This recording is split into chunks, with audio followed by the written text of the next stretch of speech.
Saya Purnawati dan kali ini saya akan mengajak kalian menyusuri sejarah lain di sudut Banten, yaitu Gedung X Kewedanaan Menes.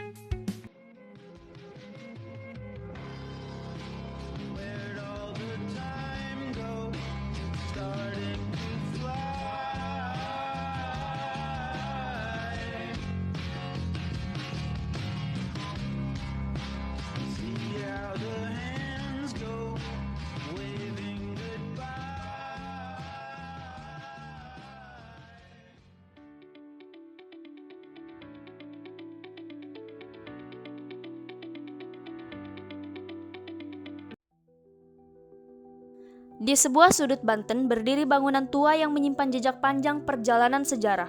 Gedung ini bernama Gedung Kewedanaan Menes. Sepintas, bangunan ini tampak seperti peninggalan kolonial biasa, namun di balik dindingnya tersimpan kisah kekuasaan, perlawanan, dan pergolakan masyarakat pada masa penjajahan Belanda.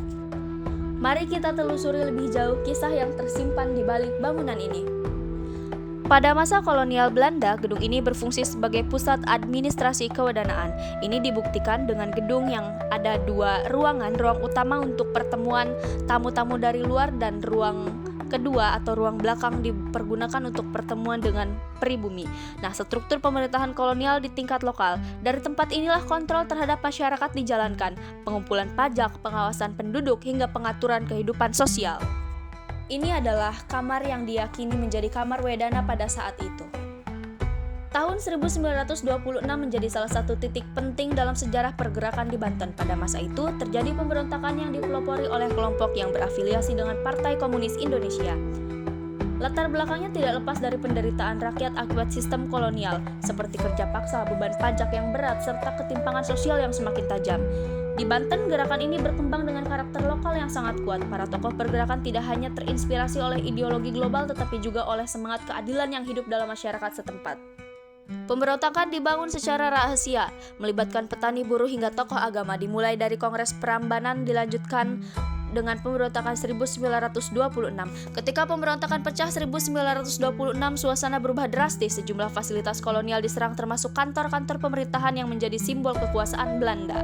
Namun perlawanan ini tidak berlangsung lama. Pemerintah kolonial merespon dengan tindakan represif yang sangat keras. Penangkapan massal terjadi, diikuti pembuangan para aktivis ke tempat-tempat terpencil seperti Bovendigul di Papua. Meski demikian, peristiwa 1926 meninggalkan jejak penting.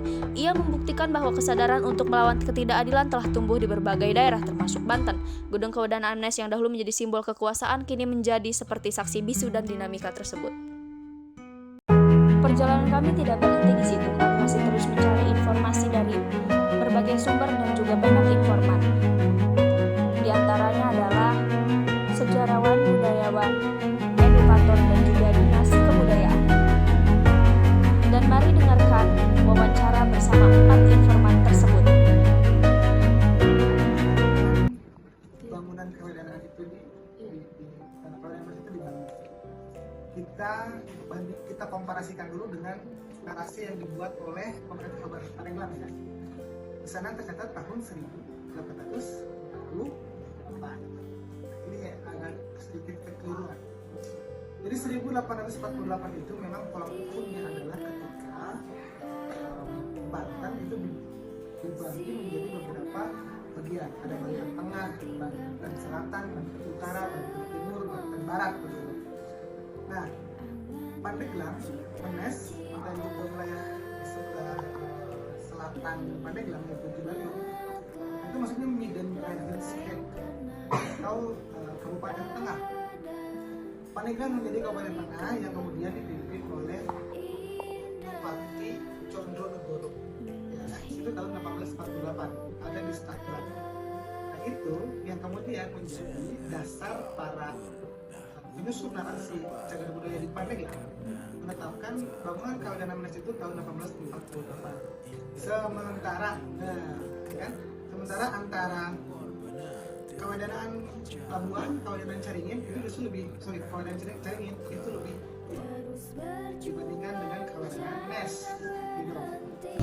Yang unik dari Kewedanaan Menes itu pada saat ada bencana letusan Krakatau ya 1883, berarti 41 tahun kemudian letusan Krakatau meletus. Nah, kita tahu era sebelum keudaan berdiri itu ada Kabupaten Caringin. Iya. Ya kan? Iya. Begitu Kabupaten Caringin hancur luluh lantak oleh peristiwa letusan Krakatau, pusat pemerintahan Kabupaten Caringin dipindah ke Menes. Hadirnya gedung keudaan Menes dulu jadi pusat pemerintahan sementara Kabupaten Caringin. Kemarin itu memprihatinkan ya, bahkan sampai ke area dalam juga masih berorientasi. Nah kalau di Gunung sekarang, saya sampai sekarang pun kayak kegiatan-kegiatan itu banyak yang dilakukan oleh arsitek, kemudian pengajar, industri, ada juga kita ada kegiatan seperti Dari Cibalium, jauh Pak. Yang mana? Cibalium mah. Cibalium teh Cibalium dengan Cibalium kecamatan. Desa Cibalium. desa. Urang mah Bularen, Pak. Oh, Penghasil Bularen. Oh. Jejak sejarah mungkin telah berlalu,